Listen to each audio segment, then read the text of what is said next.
senyores i senyors. Com que de discursos no n'he fet mai i no sé si en sabria, he pensat que els explicaré un conte. El conte va d'un escriptor que sempre parla molt de pressa, en general, i que per aquest motiu sovint s'entrebanca. Doncs aquest escriptor un dia li proposen de fer el discurs inicial de la Fira del Llibre de Frankfurt, l'any que la cultura catalana n'és la convidada. Abans d'acceptar l'encàrrec, l'escriptor en qüestió, que és català i per tant gat escaldat, dubta.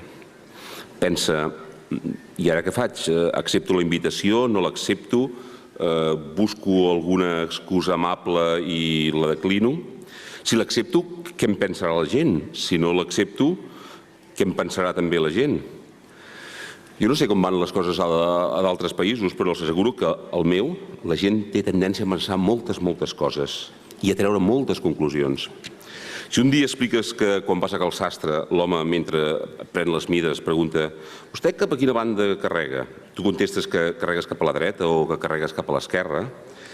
La gent treu ràpidament conclusions. Si vas a la fruiteria i compres pomes, treu conclusions. Si el que compres són taronges, també en treu.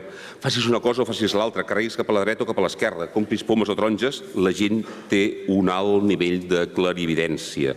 La gent és molt perspicaç, sempre dedueix coses, fins i tot ciutats que no són a cap mena de mapa. Si fas un pas endavant, malament per no haver-te quedat quiet. Si et quedes quiet, malament per no haver avançat.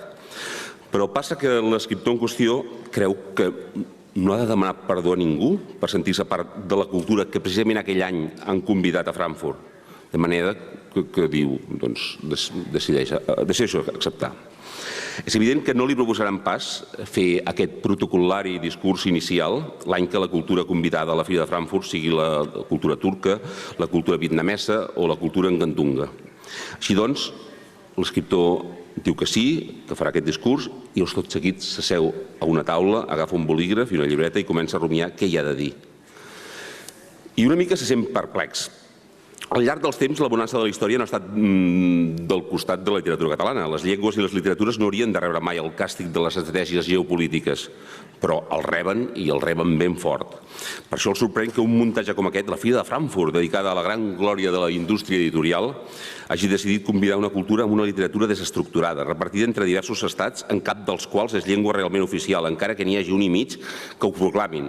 Sempre i quan, clar, aquesta proclamació de que és una llengua oficial no molesti els turistes, ni els esquiadors de pas, ni els repartidors de votar. Per això té dubtes a l'hora a propòsit d'aquesta invitació a Frankfurt. De cop i volta el món s'ha tornat magnànim amb ells, amb els catalans, quan n'hi ha tants que els volen perpètuament perifèrics. Recorda més que en un altre muntatge literari, més nòrdic i bastant més pompós, ara fa poc més d'un segle, això va ser el 1904, el jurat del Premi Nobel de Literatura va premiar Frederic Mistral. Cal aclarir que Frederic Mistral no era català, era occità.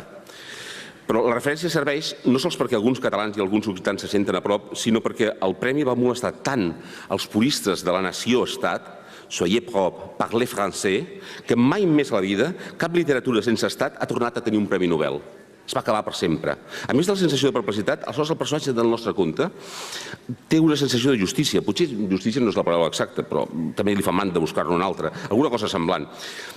Tot i que, com s'ha dit, els catalans els avatars polítics ens han anat d'una manera que no convida gaires alegries, la literatura catalana és clarament una de les pedres fundacionals de la cultura europea. Cap literatura sense estat d'aquesta Europa, que ara diuen que estem construint entre tots, no està ni és tan sòlida, tan dúctil i tan continuada. Tot això ho ha d'explicar en el discurs? Potser podria començar dient que la potència inicial que va fer que la literatura catalana tingués lloc preferent a Europa durant l'edat mitjana neix de Ramon Llull, Raimundus Lullus, Raimundo Lulio, Ramon Llull, Ramon Lulí, com els agradi més a tots vostès. Ramon Llull era filòsof, era narrador i era poeta, era mallorquí. D'aquesta Mallorca avui és esdevinguda un Bundesland geriàtrico-turístic alemany.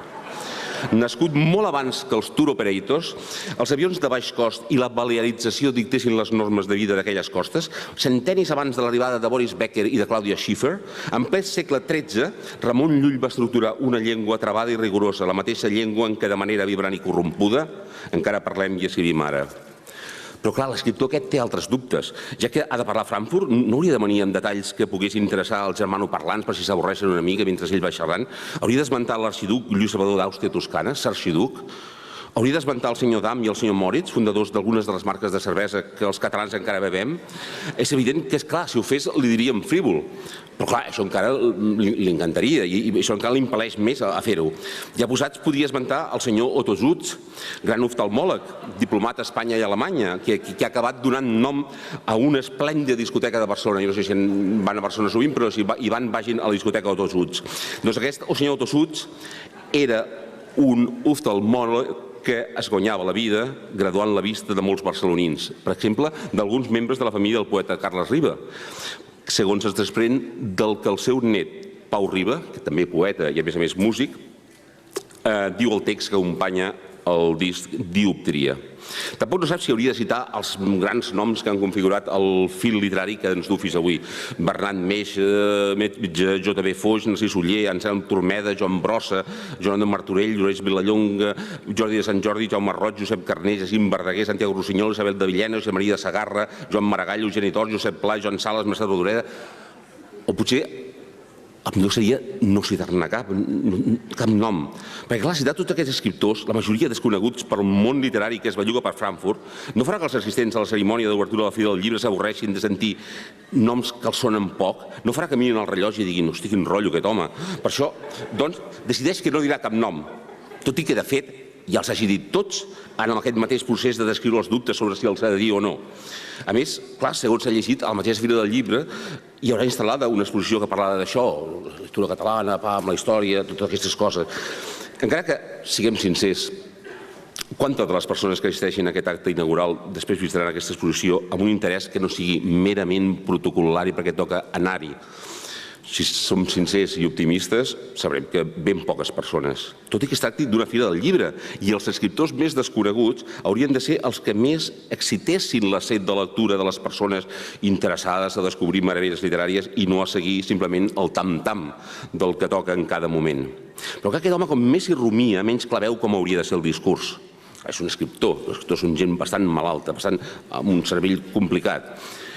Ja que molta gent pensa aquest home té del món una idea feta a partir de la geometria actual del poder político-cultural, potser podria explicar que Europa, esqueixat ja el llatí en llengües vulgars, el primer tractat de dret va ser el català consolat de mar, pel qual es van regir les relacions marítimes al Mediterrani. Potser podria afegir que alguns dels primers tractats europeus de medicina, dietètica, filosofia, cirurgia o gastronomia eren també escrits en llengua catalana. Però tantes dades serveixen gaire de res?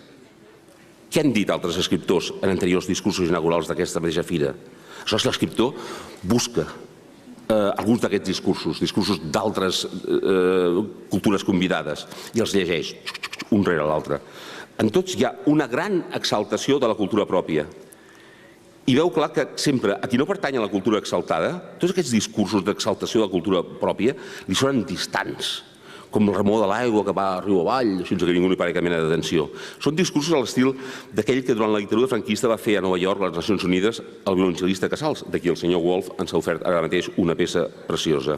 Va ser un discurs que va emocionar els catalans amb la mateixa intensitat que va deixar indiferents la resta d'habitants del planeta. I am a Catalan, today a province of Spain, but what has been Catalonia? Soc català, Catalunya avui és la província d'Espanya, però què ha estat Catalunya? Catalunya ha estat la nació més gran del món, us explicaré per què. Catalunya va tenir el primer Parlament, molt abans que l'Anglaterra, Catalunya va tenir les primeres Nacions Unides.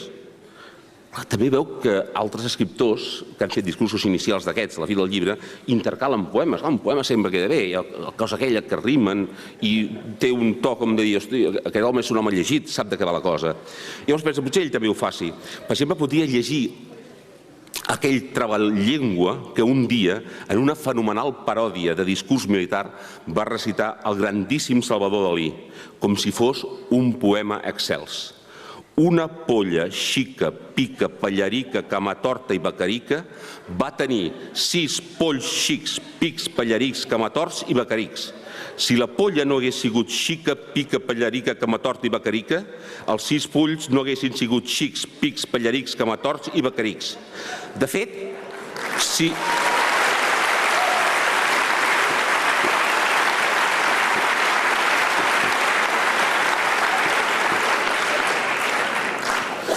De fet, si tot discurs, qualsevol discurs, aquest, qualsevol altre, és part d'un ritual, i com en tots els rituals el que importa realment és la forma, el protocol, l'americana, la corbata o l'absència de corbata, llavors importa gaire què s'hi diu exactament? En una cerimònia religiosa feta en una llengua morta, per exemple, una missa en llatí, per exemple, importa gaire que part dels fidels no entenguin el text? Encara més, cal dir res en concret en un discurs? Els polítics són uns grans malabaristes. Això ho podem veure, que jo imagino que, no sé com va la cosa a Alemanya, però és evident. I per això, clar, els discursos dels polítics són exemplars, són plens de paraules comodins, que amb gran mestria, per quedar com a gent responsable, apliquen en el moment just, aquí aquesta paraula, allà, encara que, de fet, siguin fum i prou, lletres que formen síl·labes, que formen paraules per cobrir l'expedient.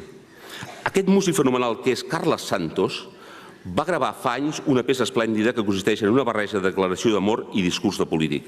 És un text on les vacuïtats i les promeses de les declaracions d'amor i dels discursos de polítics han estat substituïdes per una repetició constant de la paraula sargantaneta adobada amb adjectius exaltats. Sargantaneta, s'ha de dir, per aclarir-ho, és el nom de la seva barca de pesca. Aleshores, és una declaració d'amor, aquesta barca de pesca, però aprenen també el to d'un discurs militar. Llavors, per exemple, un text, no seria doncs un text ple de paraules comodins, de sargantanetes, el discurs ideal per a un acte com el de la inauguració de la Fira del Llibre? Un text tan abstracte i tan buit de contingut que sense canviar cap frase es pogués utilitzar també per qualsevol altra mena de discurs, per inaugurar un acte literari, o esportiu, o cinegètic, o filatèlic, que tant servís per presentar un nou llibre de poesia lírica com per inaugurar una línia ferroviària. Un discurs tan ambigu que fos tot ritme, ritme, ritme, ritme, però que en el fons no digués res, absolutament res. Tot això és el que l'escriptor aquest que sempre parla molt de pressa, que per aquest motiu de vegades s'entrebanca i aquí un dia li proposen de fer el discurs inaugural de la Fira del Llibre de Frankfurt, dubta si ha de dir o no. Clar, també dubta que si ho diu els que l'escolten hi pararan atenció. I dubta també si hi paren atenció entendran què vol dir. Pensa també que, de fet, podria dir qualsevol altra cosa, mentre estigués una mica ben muntada, sense que, en el fons, canviés gaire res, si en tota la resta de detalls compleix el cerimonial. La particularitat més important del qual cerimonial és, per cert, el temps. I això sí que ho té clar. Quan arribi als minuts estipulats, que li van encarregar amb una carta molt amable de la Fira del Llibre, llavors ell mirarà el rellotge i dirà res més, moltes gràcies, bona tarda, das ist alles, vielen Dank, guten Abend.